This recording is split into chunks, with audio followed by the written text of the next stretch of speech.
2026년을 맞이하면서 우리 마음속에 소원이 하나 있다고 한다면 올해 안에는 좀 행복했으면, 올해의 삶은 복된 삶 됐으면, 이런 소원들이 우리 마음속에 있을 겁니다. 그래서 우리는 열심히 땀 흘려 일할 것이고 또 애를 쓰고 노력할 것입니다. 이름은 다름이 아니라 우리 마음속에 복된 삶, 행복한 삶을 위한 것일 겁니다. 어떤 사람은 행복의 근원을 돈이라고 생각하며 올해 안에 돈을 열심히 모으겠다고 생각한 사람도 있을 겁니다. 또 어떤 사람은 내가 공부 많이 해야지 지식을 많이 쌓겠다고 생각을 하며 그것이 내게 행복을 가져다 줄 것이라고 생각하며 그런 계획도 세우신 분도 계실 줄 압니다. 중세의 대표적인 스콜라 철학자인 토마스 아퀴나스는 복에는 두 가지의 복이 있다고 얘기하면서 하나는 주관적인 복이고 또 하나는 객관적인 복이라고 이야기합니다. 주관적인 복이란 인간 스스로가 내가 이것이 복이라고 생각하는 것, 그래서 그 가치를 가지고 그것을 이루려고 하는 것, 이게 주관적인 복의 개념이라 할 것입니다. 그걸 얻기 위해서 최선을 다합니다. 어떤 사람은 행복의 가치에 돈을 두고 열심히 돈을 벌입니다. 돈을 벌음으로 인하여 행복을 느낍니다. 어떤 사람은 공부하고 어떤 사람은 지위와 권세를 얻음으로써 행복하다고 느끼는 것이기에 그것을 얻으려고 애를 씁니다. 주관적인 복의 개념입니다. 다른 사람과는 상관없이 자신만이 누리는 행복이라 할 것입니다. 또 하나의 복이 있습니다. 객관적인 복입니다. 은총적으로 주어지는 겁니다. 나만이 누릴 수 있는 복이 아니라 다른 사람에게도 함께 더불어 공히 누릴 수 있는 복의 개념이 객관적인 복입니다. 우리의 수고나 노력이나 생각과는 관계없이 위로부터 주어지는 것. 여러분, 주관적인 복의 개념도 돈이란 것도 있지만 객관적 개념에서도 돈의 개념을 한번 생각해 보십시다. 여러분, 내가 땀 흘려 본다고 해서 돈이 모아질까요?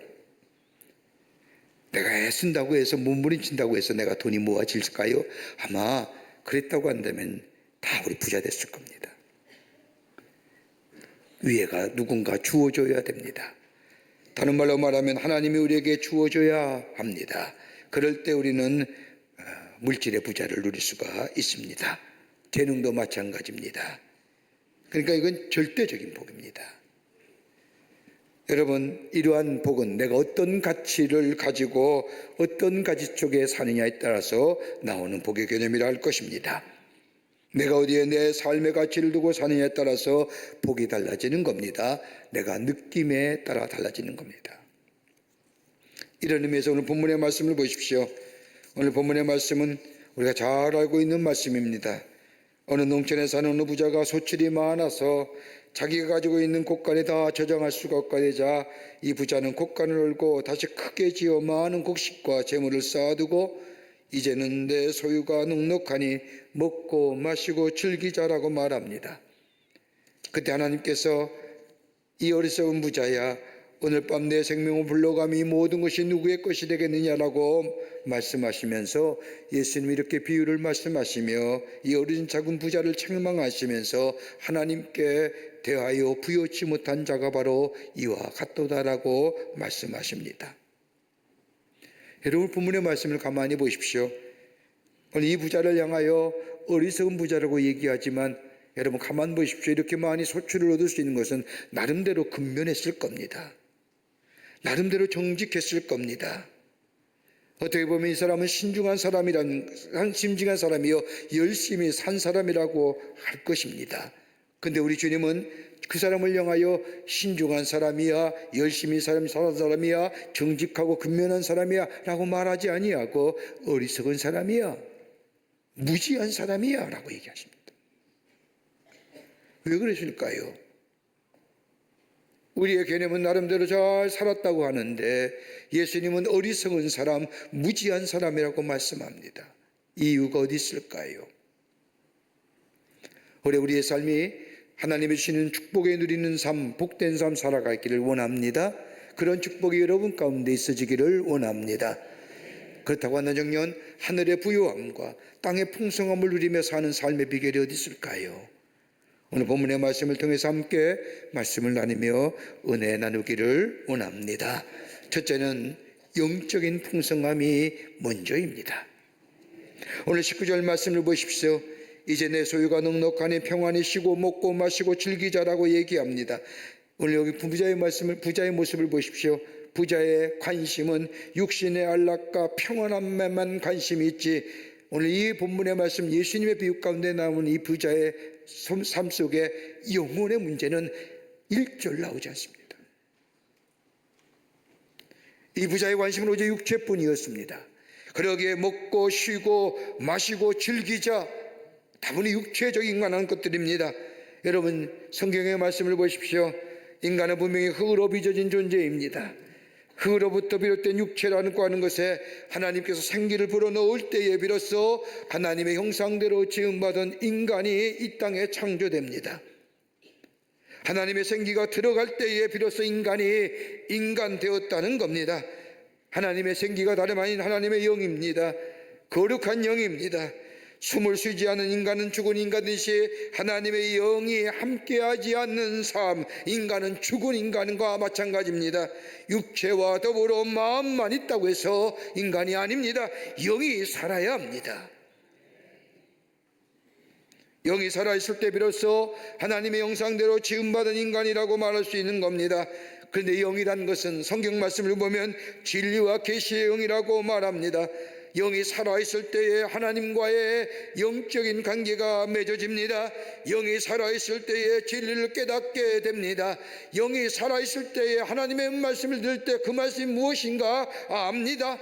영이 살아있을 때에 남이 보지 못하는 것을 보게 되고, 영이 살아있을 때에 남이 듣지 못하는 것을 듣게 되며, 영이 살아있을 때에 남이 하지 못하는 일들을 하게 됩니다.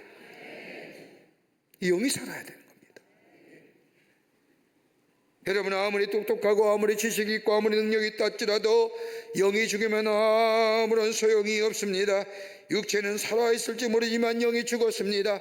영이 죽으면 내 자신이 어디서부터 시작되었는지, 내 물질이 어디서부터 왔는지, 누구로부터 시작되었는지 알 수가 없습니다. 그러기에 내 노력과 내 땀 흘림이나 내 지식이나 내 능력으로 착각합니다. 여러분, 이 부자에게 누가 물질의 축복을 허락하셨습니까? 누군가가 주셨기에 먹고 마시고 즐기고 곡간을 더 많이 지어 그 곡간에 자신의 있는 저 곡식들을 다 넣겠다고 하는 그 생각은 누군가가 그에게 주어졌기에 그렇게 얘기하는 거 아닐까요? 근데 이 사람은 잊어버린 겁니다. 내 노력으로, 내 땀 흘림으로, 내 지식으로, 내 능력으로 얻어진 것처럼 착각합니다. 자신의 힘으로 부자가 된 것이라고 생각합니다. 왜요? 영이 죽었기 때문에. 영이 죽었기에 그것이 어디로 왔는지 누구로부터 왔는지 알지 못하며 내 능력이나 내 지식이나 내 땀 흘림으로 이루어진 것을 생각했기에 내 안에 교만함이 생깁니다. 내 안에 오만함이 생깁니다. 여러분, 물질이 많아서 행복한 것이 아닙니다. 영이 살아있어야 됩니다.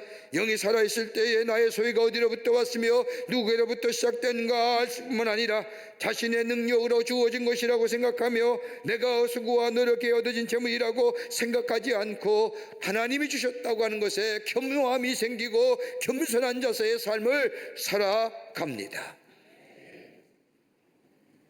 여러분, 21세기 가장 관심 있는 분야가 영성이라고 얘기합니다.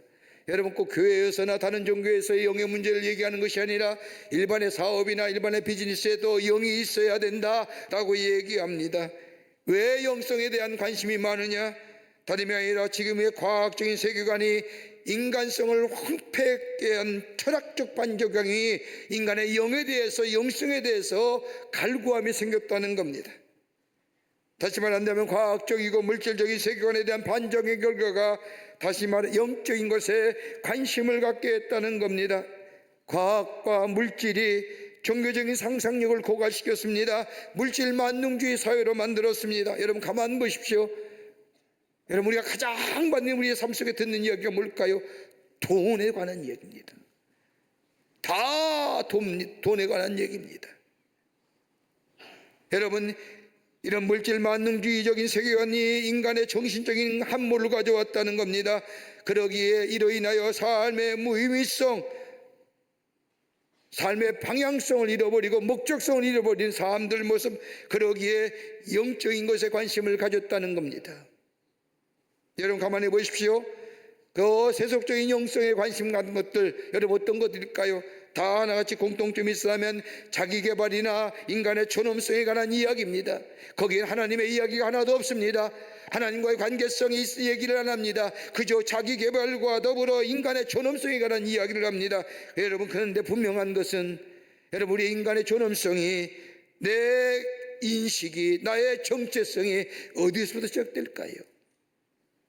하나님과 나와의 관계, 이 영적인 관계가 바르게 되어질 때에 내가 누구인가를 알 수 있습니다. 내가 어떤 존재인가 알 수 있습니다. 나라는 존재가 얼마나 지극히 존엄스러운 존재인가를 깨닫게 됩니다. 여러분, 다른 것으로 얻어지는 것이 아니라 내 안에 영이 살아있을 때, 하나님과 나와의 관계가 제대로 이루어지게 될 때에 비로소 나라는 존재, 나가 어떤 존재인가를, 내가 누구인가를 분명히 깨닫게 됩니다.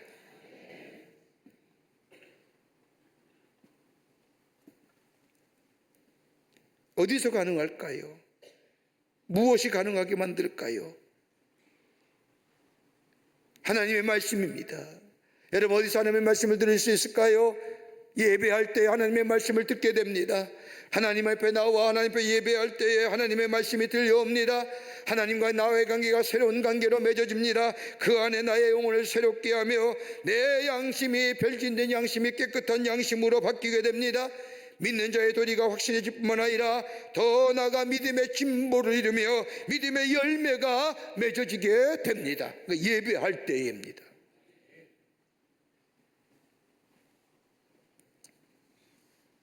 세상 사람들의 영성을 얘기할 때는 정확하게 말하지 못하지요. 왜요? 영이 뭔지 모르기 때문입니다. 영이 있어야 한다는 말만 하지 영적인 성장이나 영적인 성숙에 대해서 별로 말하지 않습니다. 여러분, 영적인 성숙과 더불어 영적인 성장은 다름이 아니라 하나님과 나와의 깊은 관계, 교제함이 있을 때, 어디서요? 예배 드릴 때 하나님과 나와의 관계가 새롭게 맺어집니다.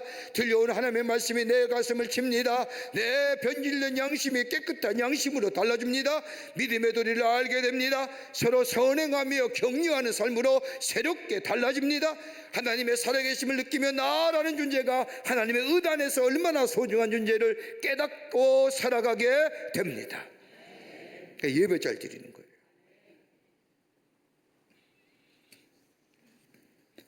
여러분, 우리가 먹는 밥이 주식이 밥이 아닙니까? 요즘은 뭐 빵 한 조각으로 아침에 때우는 사람, 과일 한 조각으로 이 아침을 먹는 분도 계시지만 뭐니 해도 밥 먹어야 됩니다. 그죠? 여러분, 밥을 어떠세요? 평생 잡수신 겁니다. 무미건조하잖아요. 그래도 안 먹으면 안 되잖아요. 여러분, 가만 보십시오. 무미건조한 사람, 별로 의미가 없는 사람을 뭐라고 얘기해요? 밥맛이야. 여러분, 나쁜 얘기가 아닙니다. 무미건조하고 그런 얘기예요. 기분 나쁜 얘기. 그냥 밥맛이야. 근데 안 먹으면 안 되잖아요. 무미건조한 맛이라도 밥을 먹어야 살 수 있고 건강한처럼, 여러분, 우리의 영적인 삶에 영이 끼어지면 뭐예요? 말씀을 들어야 됩니다. 영이 살아야 됩니다. 더 나아가 영이 성장해야 됩니다. 어디서부터요? 하나님의 말씀을 들어야 됩니다. 예배할 때에, 하나님 앞에 예배할 때 우리의 영이 살아납니다. 성장합니다. 성숙합니다. 그리고 하나님의 뜻을 알게 됩니다. 내가 가지고 있는 것이 내 노력과 내 애씀으로 인하여 얻어진 것이 아니라 하나님이 주셨기에 가능하다는 사실을 깨닫게 됩니다. 거기에 감사가 있습니다. 거기에 감격이 있습니다. 그 인생이 새로워지는 거예요.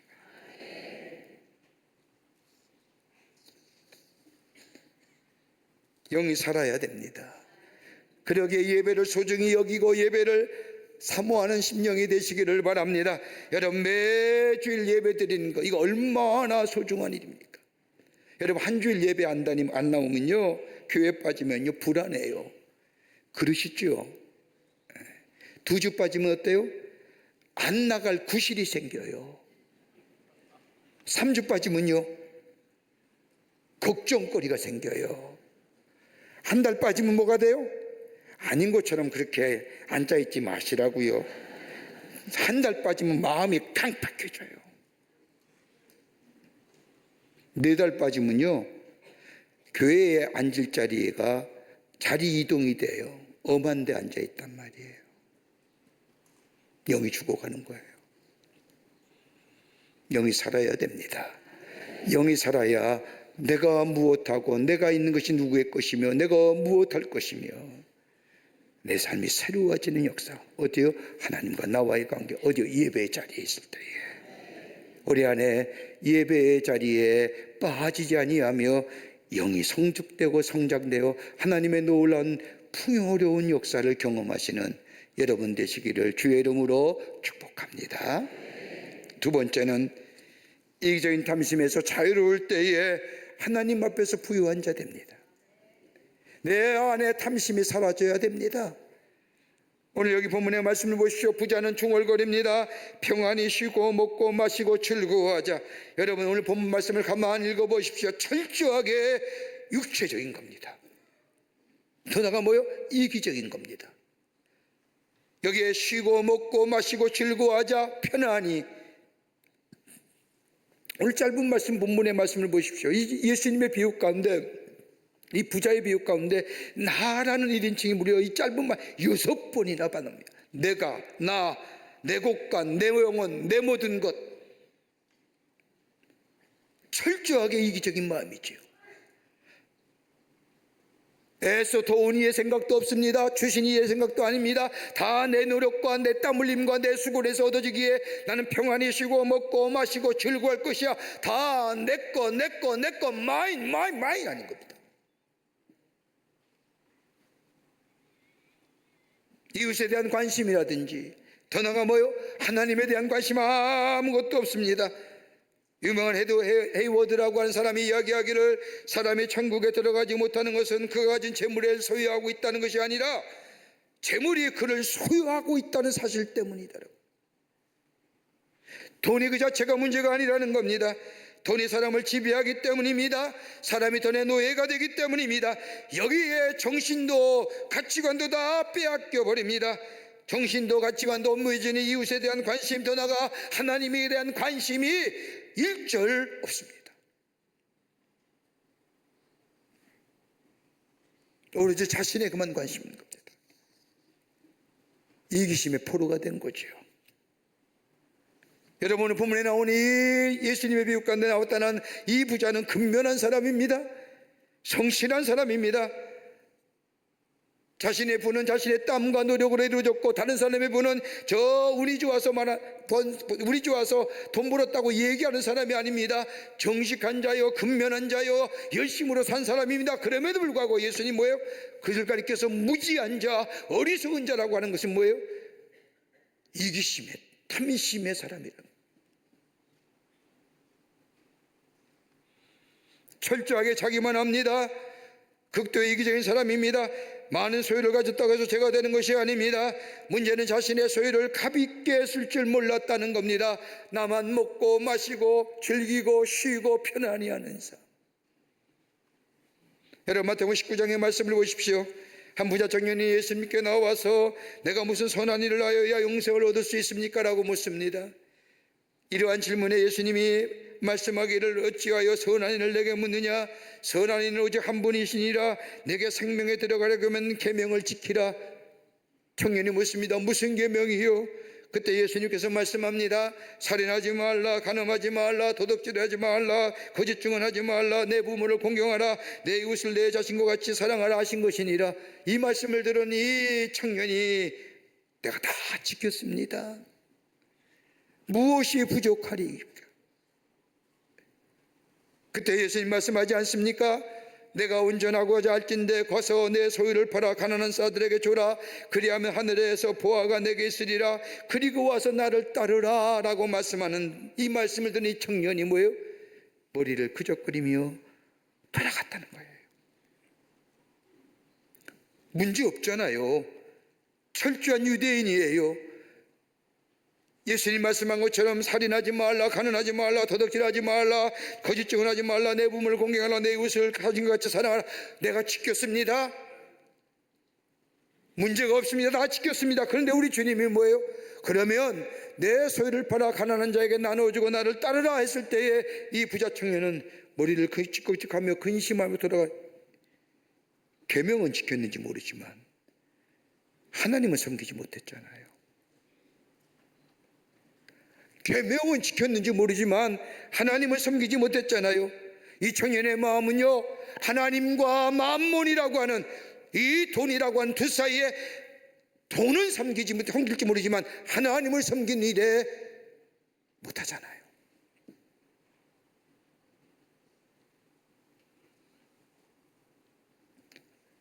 만몬이 그의 우상입니다. 마음 깊은 곳에 이 돈이라는 것이 그의 신입니다.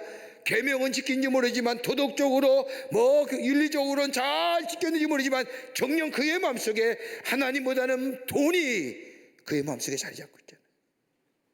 그러니까 네 소유 다 팔아할 때 뭐예요? 좀 못해요. 주님의 말씀보다 내 돈이 더 소중해요 라고 하는 거예요. 여러분 돈 보세요. 여러분 많은 신적인 속성을 갖고 있잖아요. 돈이면 다 된다고 얘기하잖아요. 돈은 우리에게 안전을 가져다주고 자유를 가져다주고 힘을 가져다주고 내가 원하는 거 다 갖게끔 하는, 여러분 신적인 속성이잖아요. 그런데 이것을 내려놓을 수 있는 것은 뭐예요? 돈을 지배할 수 있는 자잖아요.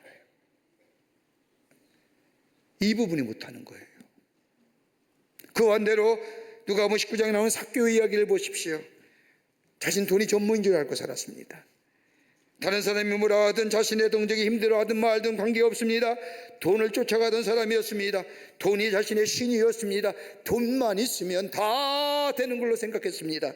그러다가 보니 그는 사람과의 관계 속에 되었습니다. 고독한 존재입니다. 외로운 존재입니다. 그 가운데 예수님의 이야기를 들어옵니다. 예수님을 한번 만나보겠다는 마음을 가지고 예수님을 만났습니다. 그때에 예수님 앞에 예수님의 말씀을 듣고 난 후에 이 삭개오가 뭐라고 얘기합니까? 예수님, 내 소유의 절반을 가난한 자들에게 주겠사오며 만일 누구의 것을 속여 빼앗은 일이 있으면 내 갑절이나 갚겠나이다. 여러분 어떻게 번 돈인데요? 손가락질 받으며 번 돈이에요. 돈이면 다 된다고 생각했어요. 돈이 나의 안전이요, 돈이 나의 지위요, 돈이 나의 명예요, 돈이 나의 나됨을 만들어, 돈이 신적인 속성을 가졌다고 생각했던 삭개오가 예수를 만난 후에 예수님, 내가 다른 사람의 소유를 빼앗은 거 있으면 절반을 가난한 자들에게 주겠으면 내 소유를 절반을 가난한 자들에게 주겠고 만일 누구의 것을 속여 빼앗을 있으면 내가 내 갑절이나 갖겠나. 여러분 이거 나 이상 돈이 내 신적인 존재가 아닙니다. 당신이 예수님이야말로 내 삶의 주인이요, 예수님이야말로 나의 구원의 주입니다. 이 고백이에요. 그러자 무슨 예수님 뭐라고 해요? 야, 구원이 오늘 내 집에 일어나니라고 하는 거예요. 돈이, 물질이, 만몬이 내 신이 아니라 주님이 내 신이라는 이 고백이에요. 그냥 자기가 선한 일 하겠다고 도덕적이고 윤리적으로 좋은 일 하겠다고 예수님이 그 말씀을 듣고 그래 오늘 너 구원이 이뤘다는 게 아니라 내가 여태까지 돈이 나의 신이라고 생각했는데 돈의 전능성만 믿었고 돈이 저 신이라고 생각했던 것을 내가 내려놓고 이제 예수님이 나의 신이요, 나의 주인이요, 나의 구원주라고 하는 이 고백 속에 우리 주님이 야, 너 구원받았어 라고 얘기하는 겁니다. 여러분 오늘 본문의 말씀에 가만히 말씀을 보면 여기에 하나님을 향하여 11조 드리라는 얘기 한마디도 안 나옵니다. 하나님 앞에 헌금하라는 얘기 한마디도 안 합니다. 근데 이 안에 뭐가 담아요? 11조의 정신이 담겨요. 우리가 은혜로 주신 것, 주님의 뜻대로 사용하게 될 때는 것, 이게 제대로 사용하는 것이고 이것이 부유한 인생인데 그것이 무슨 정신이냐? 11조 정신. 여러분 많은 사람들이 11조를 가리켜 의무라고 얘기하지만 여러분 11조는 의무가 아닙니다. 자원하는 마음으로 드리는 겁니다. 여러분 11조의 최초의 이야기가 창세기 14장에 나옵니다. 창세기 14장의 말씀을 보면 동방의 네 나라가 왕들이 연합을 인하여 소돔과 고모라의 모든 것들을 다 노력해 가지요. 그때 롯이 잡혀갑니다. 아브라함의 조카인 아브라함이 이야기를 듣고 318명의 군사를 끌고 저 동방의 네 왕의 연합군에 찾아가서 그 전쟁 속에 승리하고 롯을 구해옵니다. 전리품을 갖고 오지요. 히브리 나그네 불과한 아브라함이 강력한 동방의 네 왕을 이기고 돌아오자 이에 사람들이 아브라함을 왕의 골짜기에서 환영합니다. 지극히 높으신 하나님의 제사장이요 저 살렘의 왕인 멜기세덱이 떡과 포도주를 가져와서 아브라함을 맞이하며 승리 주신 하나님을 찬양하러 권면하며 하나님의 이름으로 떡과 포도주를 나눕니다. 여러분, 여기서 멜기세덱은 창세기 14장에 나온 후에 어디서 나와요? 한 번도 나오지 않다가 히브리서에 나와요. 영원한 대제사장 되시는 멜기세덱. 이 제사장이 승리하고 아브라함을 기쁘게 맞이하면서 떡과 포도주를 베풀고 하나님께 감사하라고 얘기합니다. 여러분 생각해 보세요. 우리의 믿음의 생활을 한번 연관시켜 보자고요. 아브라함의 영적 후손으로도 세상에 나아가 영적 전쟁에서 승리하고 주일에 교회에 나와서 예배할 때 진정한 왕이신 그리스도께서 베푸신 떡과 포도주의 잔치에 참여하고 그것을 받아 마실 때 얼마나 우리에게 감격스럽습니까? 이 자리 아닐까요? 저 세상에 나가 영적 전쟁에서 승리한 여러분들, 주일날 예배에 나와서 주께서 베푸신 떡과 포도주의 이 거룩한 만찬의 자리에 참여하여 말씀을 듣고 우리의 심령이 풍요해지고 말씀을 들을 때 우리의 마음에 기쁨이 넘쳐난 이 귀한 자리, 은혜의 자리 아닐까요? 믿으십니까? 그때 아브라함 뭐해요? 11조 드려요. 하나님의 베푸신 은혜에 감사하며요. 여러분, 혹자는 11조를 드리면 축복받는 게 아니라 하나님이 내게 베푸신 은혜가 넘쳐날 때에 그 은혜에 감사하며 내 11조 드리는 거예요. 이게 헌신의 정신이에요. 내가 있어서 드린 것, 내가 주신 것에 감사하여 하나님 앞에 정원하는 마음으로 드려지는 것. 그러기에 11조는 믿음이 없이는 드릴 수 없어요. 절대로. 11조는 거룩한 삶의 모습이에요. 여러분, 다른 종교에 11조 하나요? 안 합니다. 11조는 뭐예요? 하나님의 사람만이, 내가 구별된 사람만이 드릴 수 있는 게 11조예요.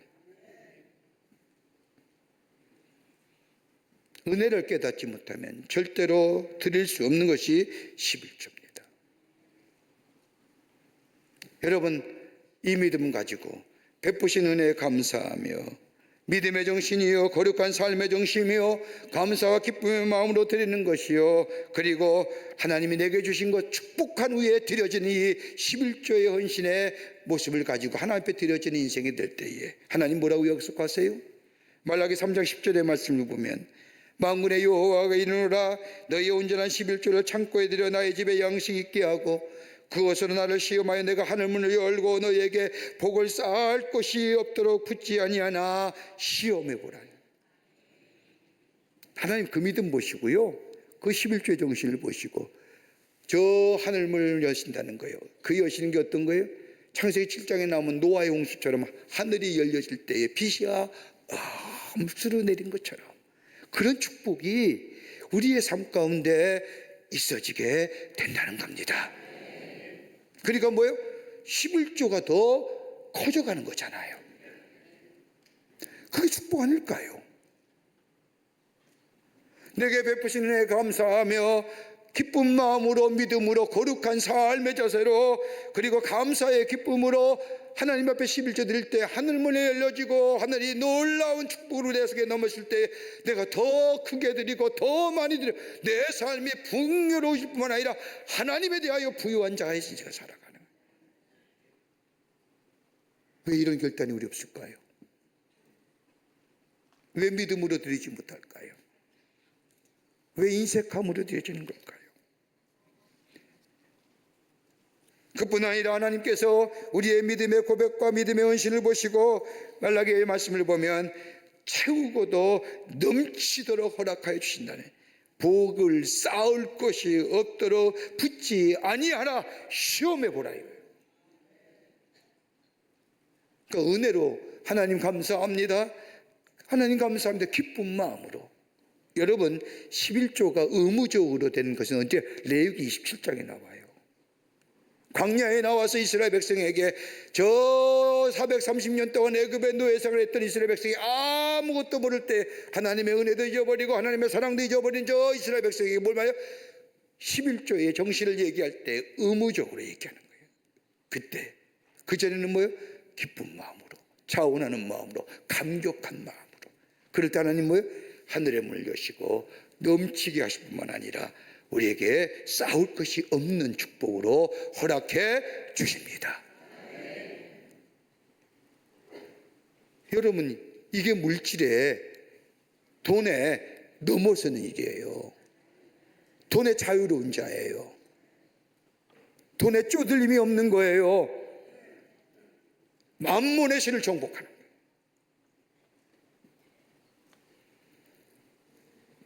그러기에 사도 바울은 고린도 교회에 편지하기를 고린도후서 9장 6절과 7절의 말씀에 너희는 하나님을 향하여 마음에 정한 대로 할때 인색함으로나 억지로 하지 말지니 우리 하나님은 즐겨하는 자를 사랑하시니라. 이 모든 은혜를 너에게 넘치게 하시리라. 기쁜 마음으로. 기쁘잖아요. 하나님을 인정하는 믿음이잖아요. 영이 깨어있잖아요. 이것이 바로 하나님에 대한 부유한 자의 삶이요, 우리의 삶의 풍성함을 누리는 복된 인생인 줄 믿습니다. 예배의 본, 그리고 내게 주신 귀한 봉사의 본, 나눔과 섬김의 자리에, 그리고 더 나아가 뭐예요?